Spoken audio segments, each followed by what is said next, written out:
everything associated with her is also a big deal. I'll give you one simple example that you're all familiar with. You've all heard the story of Tasbeeh Fatima.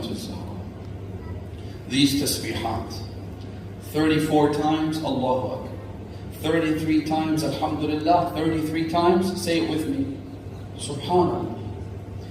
Imam al-Sadiq says to one of his companions named Abu Harun, he says to him, Ya Aba Harun, inna lana'mur sabyanana, we command our children to recite Tasbeehat Fatima, just as we command them and teach them to pray Salat.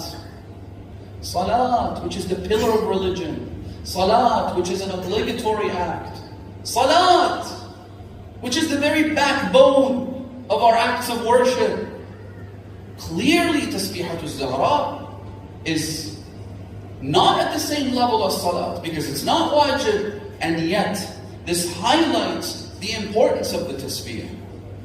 That Imam al-Sadiq would say that we teach our children to do the tasbih after salat, just as we command them to pray.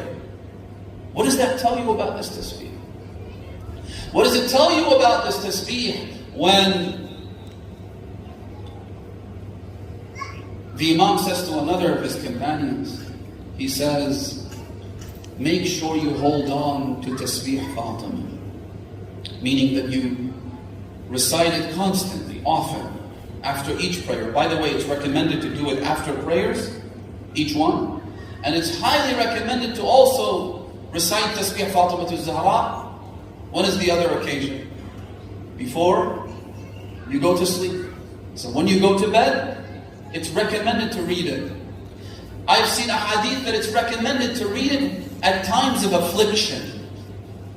When trouble comes knocking, when problems obstruct your path, when things don't work out, recite Tasbeehat Fatima.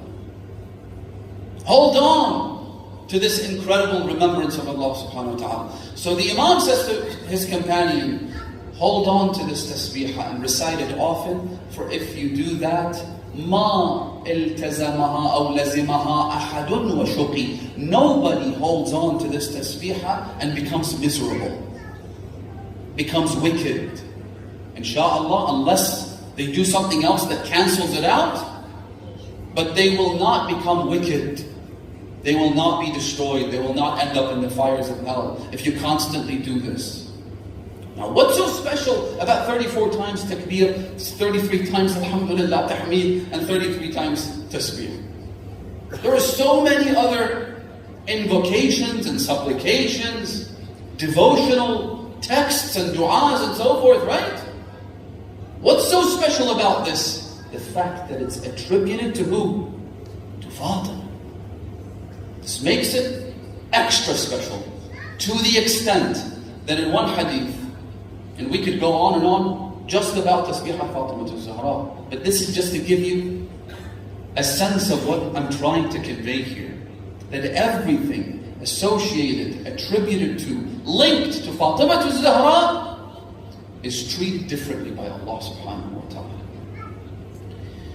So there's another hadith that says that if you recite Tasbeeh Fatima Zahra, you will be counted among those that Allah praises in the Holy Quran, وَالذَّاكِرِينَ اللَّهَ كَثِيرًا وَالذَّاكِرَاتِ. A verse in which Allah lists the attributes of a believer, a male and a female believer, one after the other. In the end of the verse, Allah subhanahu wa ta'ala says, those that remember Allah often among the men and the women, they will receive such and such reward. The Imam says, well, what is يُسَبِّحُونَ اللَّهَ كَثِيرًا وَالذَّاكِرِينَ اللَّهَ كَثِيرًا?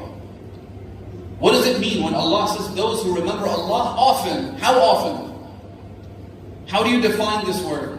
The Imam says, recite Tasbeeh Fatima Zahra before you go to bed, and you'll be counted among those who remember Allah often. So, what is it about Fatima that makes her so special?